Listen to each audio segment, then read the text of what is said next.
YouTube reviewers. He's the one that vapes really weird. Matt Cully!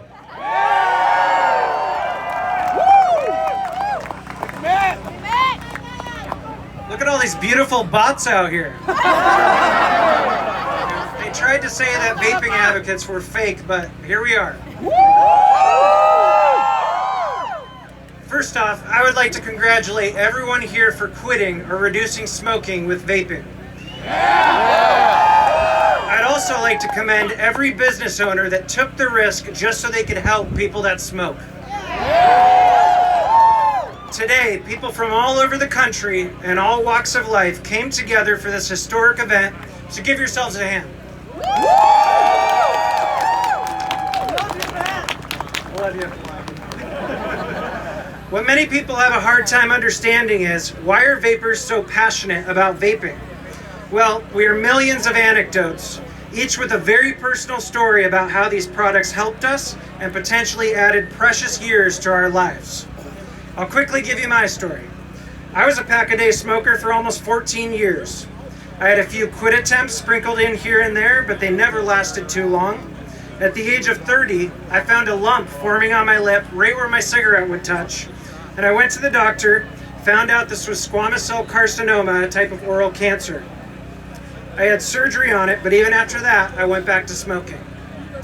One day, my amazing fiance, Vanessa, got me a cheap gas station e-cig. It really sucked, but it was just enough to pique my interest, and I decided to check out a local vape shop. From there, I purchased much better products, but I bought a Camel Light flavored tobacco liquid, and that just didn't do it for me. I wasn't fond of the taste, I was still smoking, and I couldn't completely transition. Then I found a fruit flavor, it was freaking amazing, and I never smoked again. My story isn't unusual though. I've heard it countless times from others. Flavored products are a user-driven innovation that were created long before Big Tobacco ever stepped in the game. Many of the early vapors made their own flavored liquid. Non-tobacco flavors help disassociate you from the taste of tobacco, and the variety of flavors and devices keep people interested and excited. This is why, to this day, the overwhelming majority of adult vapors use non-menthol and non-tobacco flavors.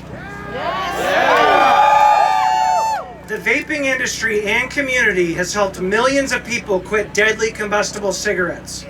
The vape shops, online forums, Facebook groups, and some YouTube channels are the support system that aid everyone in this process. In our country, this life-saving technology has been demonized and stigmatized, but other countries embrace it as a harm reduction tool that can extend lives and lower healthcare costs. Traveling to the UK is like an alternate universe for us vapors. In the UK, Public Health England and the Royal College of Physicians continue to reaffirm their position that vaping is at least 95% safer than smoking. As most of you guys have seen, their government has ads urging smokers to make the switch. They even have quit campaigns that include promoting the use of e-cigs. There's even a few hospitals with vape shops inside. The UK plans on being smoke-free by 2030, yet I fear in our country we will still have millions of smokers, which will lead to millions more deaths. While we must address teen use and implement sensible and effective policies to keep them from using these products, we cannot forget the smokers. 480,000 die every year from smoking in this country, and sometimes it seems like very few care. These people have been stigmatized and looked down upon, but we must give them the same kind of compassion and empathy that we give to others suffering from addiction and illness. Banning flavors will absolutely close vape shops. The less vape shops there are, the less access people who smoke have, and they may not ever get to experience what myself and all of you did. Going into an adult-only vape shop and having a knowledgeable person explain the products and help me out was vital for my quit journey.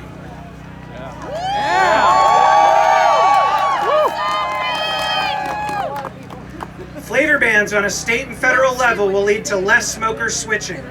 It will also lead to black markets and potentially unsafe products. We've recently seen how prohibition can be dangerous. Black market THC oil vapor products manufactured with unsafe additives has already led to unnecessary injury and death. So banning things is not the answer. Instead, we must look to our friends in the United Kingdom and follow their lead as they champion tobacco harm reduction. We must be on the right side of history because millions of lives are at stake. The quit or die mentality that many in public health have has proven to be a failure. This is why smokers took it into their own hands over a decade ago and created this wonderful community and industry that we see today. While mistakes have been made along the way, our mission of making the cigarette obsolete has been more successful than anyone ever would have thought, and we can't slow down this progress now. There are sensible and logical ways to address youth use while still preserving this technology for adult smokers. Instead of throwing the baby out with the bathwater and using failed war on drugs tactics, we have to take a more meaningful and science-based approach. So today, myself and every vapor out there is calling on politicians, regulators, and health groups to do the right thing. Read all of the science and give the public the proper info instead of fear-mongering and making adult smokers think that these products are as bad or worse than smoking. If you do not, we will continue to apply pressure, and for many vapors, they will be single-issue voters. We vape! We vote! We vape! We vote! We vape! We vote! We vape! We vote! We vape! We vote! We vape! We vote! We vape! We vote! We vape! We vote! We vape! We vote! I only have one more line, so I'll just say it real quick.